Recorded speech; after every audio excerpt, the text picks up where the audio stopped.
And from Kyiv by Michael Borsuk. He is a senior fellow at the Atlantic Council. He's also a former spokesperson of the Organization for Security and Cooperation in Europe. Really good to see you, Michael, and glad to have you there in Ukraine, as you were 2 years ago. Now, hours after Russia invaded, I'm going to quote you. You said to me, "The world will not be the same again." In so many ways, we have to say it, right? Things have gone better than Ukrainians or its allies could have ever imagined. And yet, how do you, sitting there in Kyiv yet again, take the measure of the last 2 years? Sure. Good to be with you again, Paula. Well, it's a split-screen reality, to be honest with you. You know, in the south in Odessa, where I'm based, I mean, the port there is bustling now. The Ukrainians, with very little resources, have been able to open those key global waterways so that wheat and sunflower oil can get out with very limited resources. So a huge accomplishment. But, you know, I got to say, it's just heartbreaking, Paula. I mean, just behind me, as you can see, is Independence Square, and I've been watching for the past 2 hours. You have young mothers and their kids coming to this memorial with photos of their lost loved ones and just bawling their eyes out. And I mention this because that type of scene is being played out across Ukraine. Lychakiv Cemetery in Lviv is almost bursting at the seams. You have small towns in western Ukraine which have no men left because they've either been killed and at the front line. And then the other thing, Paula, I should mention, I'm seeing for the very, very first time pretty much this week, heads of commanders of brigades on the Eastern Front saying that their men are lacking enthusiasm, that they need reinforcements immediately, that they need ammunition immediately. They have never spoken out as strongly publicly before. So it makes it difficult to be optimistic for the future when you're hearing that kind of thing. I will note that they can speak out, which is something to be thankful for, because they do have the freedom at times to do that, and they have been quite forceful. I want to talk to you, though, about the home front and the battlefront. If we do go to what seems to be an advancing Russian military right now, what are they facing on the Eastern Front?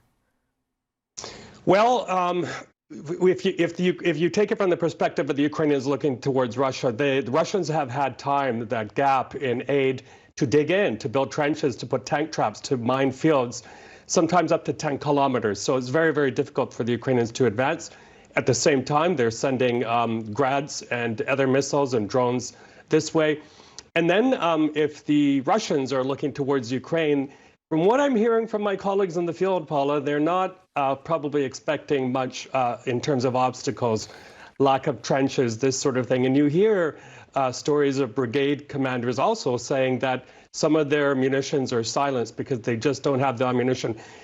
None of us thought that this delay in aid would have such a rapid impact on the battlefront, but apparently it is. Yeah, and it is heartbreaking, as you say, when you hear that from the front lines. You hear people on the front lines themselves say, we need that aid, and they are hanging on every motion from Capitol Hill. And I will say the House right now on recess, in fact, and not back until this coming week. If we go to the home front now, you talked a little bit about, really the grim reality for Ukrainians. They've been through so much, and yet how do you think they are going to muster the strength and the manpower, woman power as well, to enter a third year of war? Yeah, it's gotten to the point where there's no family in Ukraine that has been untouched by this 2-year conflict, either relatives or friends dead, injured, missing, prisoners of war in Russia. So that's taken a very, very big toll. The other thing we have to remember as well is that there are millions and millions of Ukrainians displaced either internally or outside of Ukraine's borders. And, they're not seeing any end of sight to this war. So it's very difficult for them to plan whether to come back. And then finally, there's a very, very big problem with recruitment right now. And my suspicion is that President Zelensky will be forced to call a mobilization because, if you're a young 20-year-old or something and you hear about all of this death and carnage on the front lines, you may be a bit resistant, even though you're the most patriotic person in Ukraine, to go fight. So that's playing out all over Ukraine as well.